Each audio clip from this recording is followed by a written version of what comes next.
Hi സുഹൃത്തുക്കളെ, ഇന്നേ നമുക്ക് വയറിങ്ങിൻ്റെ ഇൻസുലേഷൻ ടെസ്റ്റ് നോക്കാനുള്ള പരിപാടിയിലാട്ടോ.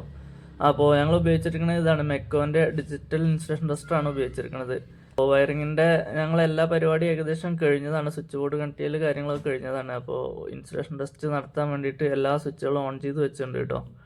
പിന്നെ ഇവിടെ ലോഡൊന്നും കണക്റ്റഡ് അല്ല, കുറച്ച് LED കാര്യങ്ങൾ മാത്രമേ ഉള്ളൂ. ബാക്കിയൊക്കെ ലോഡൊന്നും നമ്മൾ കണക്ട് ചെയ്തിട്ടില്ല. അപ്പോൾ ഇതിൽ നോക്കേണ്ടത് ഫേസ് ന്യൂട്രൽ, അതേപോലെ ന്യൂട്രൽ ടു എർത്ത്, അതേപോലെ എർത്ത് ടു ഫേസ്, ഇത് മൂന്നും നമുക്ക് ചെക്ക് ചെയ്ത് ഉറപ്പ് വരുത്തണം. എവിടെ നമ്മൾ വയർ വലിക്കുമ്പോൾ എന്തെങ്കിലും സ്ലീവ് പോയിണ്ടതായുള്ളതോ, അതല്ലെങ്കിൽ നമ്മൾ സ്വിച്ച് ബോർഡ് കയറ്റുമ്പോൾ സ്ക്രൂ ഏതെങ്കിലും വയറിൽ കയറിയതോ, അങ്ങനെ എന്തെങ്കിലും പ്രശ്നമൊക്കെ ഉണ്ടെങ്കിൽ നമുക്കിത് അറിയാൻ കഴിയും കേട്ടോ. അപ്പോൾ വയറിങ്ങിൻ്റെ നമ്മളിവിടുത്തെ എല്ലാ പരിപാടിയും ഏകദേശം കഴിഞ്ഞതാണ്. അപ്പോൾ ഇനി ഇൻസുലേഷൻ ടെസ്റ്റ് നടത്തി അതിൻ്റെ വാല്യൂ ചെക്ക് ചെയ്യുക എന്നുള്ളതാണ് നടന്നുകൊണ്ടിരിക്കുന്നത്. ഇതിൽ നമുക്ക് ഹൗസ് വയറിങ്ങിൽ നമുക്ക് മിനിമം വേണ്ടത് 1.5 മെഗാ ഓം ആണ്. അപ്പോൾ വീഡിയോ ഇഷ്ടപ്പെട്ട ലൈക്ക് അടിക്കുക, കമൻറ്റ് ചെയ്യുക. ഓക്കെ.